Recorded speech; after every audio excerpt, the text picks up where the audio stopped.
नमस्कार दोस्तों, आइए गौतम बुद्ध की एक और कहानी के माध्यम से जानते हैं कि जब हम समस्याओं की वजह समझ लेंगे तो उनका समाधान आसान हो जाएगा। गौतम बुद्ध की एक प्रचलित कथा के अनुसार एक दिन सुबह सुबह सभी शिष्य बुद्ध के प्रवचन सुनने के लिए एक साथ बैठे हुए थे। कुछ देर बाद बुद्ध अपने साथ एक रस्सी लेकर आए।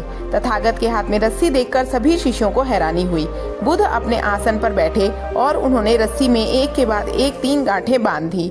इसके बाद उन्होंने शिष्यों से पूछा कि क्या ये वही रस्सी है जो गांठ बांधने से पहले थी। इस प्रश्न के जवाब में एक शिष्य ने कहा कि तथागत, इसका उत्तर थोड़ा मुश्किल है। ये हमारे देखने के तरीके पर निर्भर करता है। एक तरह से तो रस्सी वही है, इसमें कोई बदलाव नहीं है। एक अन्य शिष्य ने कहा कि अब इसमें 3 गांठें लगी हुई हैं जो कि पहले रस्सी में नहीं थी। इसे बदला हुआ भी कह सकते हैं। कुछ शिष्यों ने कहा कि वास्तव में मूल रूप से रस्सी वही है, लेकिन बदली हुई दिख रही है, लेकिन इसका मूल स्वरूप बदला नहीं है। शिष्यों की बात सुनकर बुद्ध ने कहा कि आप सभी सही बोल रहे हैं, अब मैं इन गांठों को खोल देता हूँ। ये बोलकर बुद्ध रस्सी के दोनों सिरों को खींचने लगे। बुद्ध ने पूछा कि क्या इस प्रकार रस्सी की गांठें खुल जाएंगी? सभी शिष्यों ने कहा कि नहीं, ऐसा करने से तो गांठें और ज्यादा कस जाएंगी, इन्हें खोलना और मुश्किल हो जाएगा।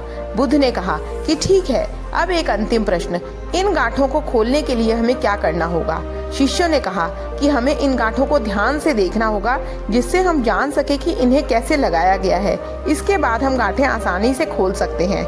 बुद्ध इस जवाब से संतुष्ट हो गए और उन्होंने कहा कि ये सही बात है।